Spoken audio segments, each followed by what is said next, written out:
यहाँ किसानों की सभा हो रही है तो कितना सुखद संयोग है।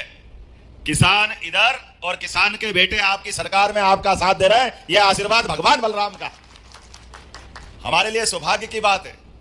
किसान के लिए यशस्वी प्रधानमंत्री श्रीमान नरेंद्र मोदी जी, हमारे राष्ट्रीय अध्यक्ष श्रीमान जगत प्रसाद नड्डा जी, जोरदार अभिनंदन करो अपनी इस भावना के आधार पर की जवाबदारी भी होगी। मनमोहन सिंह की सरकार में मनमोहन सिंह जी स्वयं और बाकी लोग जब ये बेशर्मी से बोलते थे, गांव में सड़क की क्या जरूरत है, गांव में डामर की सड़क की क्या जरूरत है, गांव में तो बैलगाड़ी चलती, उनको बैलगाड़ी लेके देना चाहिए। अरे भाई, तुमने गांव नहीं देखा, गाय के घर नहीं देखे, गौशाला नहीं देखी, गांव का वातावरण नहीं देखा। अरे हमारे पूज्य बापू कहते थे, अगर भारत को देखना है, भारत को समझना है तो गांव को समझना पड़ेगा। गांव को, ये महात्मा गांधी का भाव था। सच्चे अर्थों में पूरा भारत अगर विराजमान कहीं है, जैसे हनुमान जी के शरीर के अंदर ही श्री राम विराजे हैं, ऐसे भारत को दुनिया देखे तो भारत के गांव को देख ले, अपने आप भारत समझ में आ जाता है। इसलिए विकास की अगर बात होगी, भारत की अगर साख बनाना होगी, भारत की संस्कृति को आगे बढ़ाना होगा, तो निश्चित रूप से किसानों के माध्यम से हमारे अपने एक एक गांव के किसान का जीवन सुखी समृद्ध बनाना होगा। उसी से हमारे भारत का विकास का मार्ग जाता है। और इसीलिए यशस्वी प्रधानमंत्री के माध्यम से श्रीमान नरेंद्र मोदी जी ने जब शासन की सत्ता के सूत्र हाथ में लिए तो उनने इस दर्द को सहा है।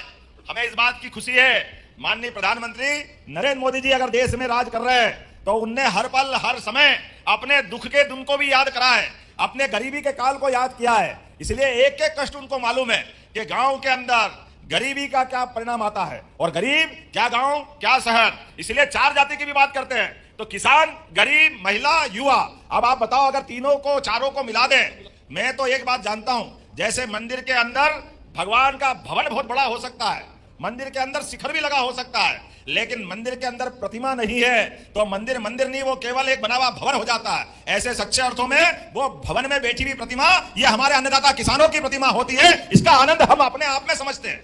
इसलिए जब किसान की बात करते हैं, कितना अनुशासित देश है पूरे दुनिया के अंदर, 145 करोड़ का देश, लेकिन गांव के अंदर हमारे अपने किसान दुर्भाग्य के साथ कहना पड़ रहा है, जो उनको आजादी के समय मिल जाना चाहिए था, ये देने के लिए भी 55 साल लगे इस बात के लिए। लेकिन प्रधानमंत्री स्वर्गीय भारत रत्न अटल बिहारी वाजपेयी जी ने सड़क दी।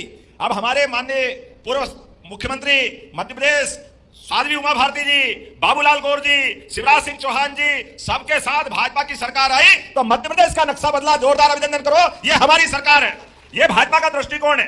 कहा एक तरफ हेदल सिंह जी ने कहा कि 7 लाख हेक्टेयर की सिंचाई होती थी। अरे सिंचाई करो भी कैसे?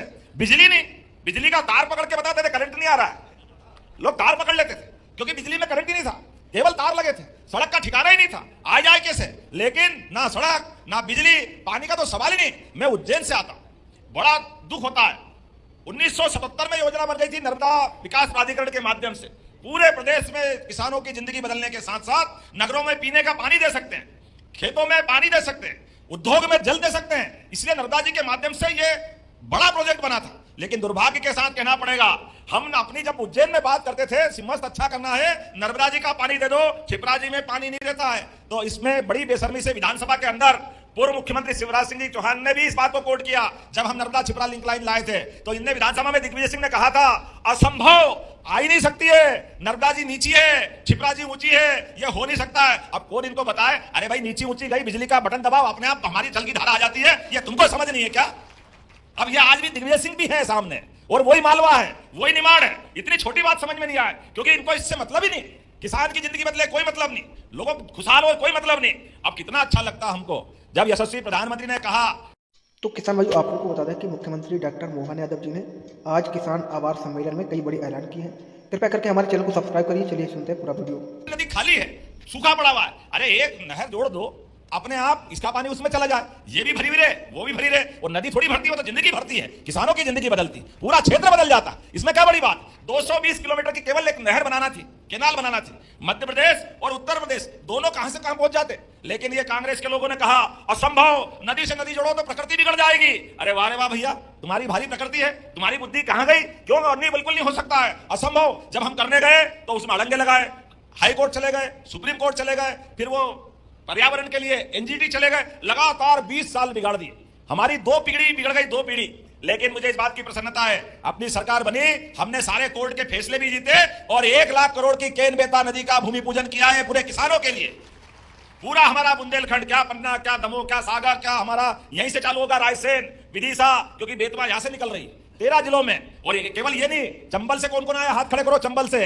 आप बताओ, आप गुना की तरफ से लगा के हमारे पूरे मालवा, चंबल का हिस्सा और मालवा का हिस्सा 13 जिले, पार्वती, काली सिंध, चंबल के माध्यम से यहां भी जिंदगी बदलने वाली। मजबूरी में वहां के लोग पलायन करते थे और लोग तकलीफ आए, परेशानियां आए तो कभी कभी बंदूक भी उठा लेते थे। क्या करें, भूखे भजन न होए गोपाला, ये तो जिंदगी का सवाल है। बाल बच्चे भूखे देखे तो परमात्मा जो करे वो होगा, लेकिन ये परिस्थिति सरकार को सुधारना चाहिए। मुझे इस बात की प्रसन्नता है, 1 लाख करोड़ केंद्र बेतवा का और 70,000 करोड़ का बड़ी धनराशि राजस्थान मध्य प्रदेश को मिलाकर के श्योपुर, मुरैना, शिवपुरी, गुना, राजगढ़, शाजापुर, देवास, इंदौर, उज्जैन, मंदसौर, रतलाम, जोरदार अभिनंदन करो। ये सब क्षेत्र में जाने वाला है।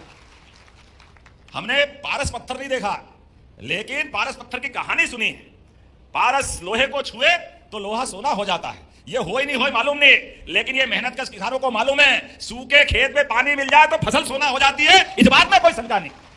किसानों की जिंदगी अच्छी करने के लिए इससे अच्छा मौका क्या हो सकता है। इसलिए इस बात की प्रसन्नता है कि हमारा ना केवल नर्मदा वाला बेल्ट, आप तो भाग्यशाली हो, अधिकतर भोपाल में भी नर्मदा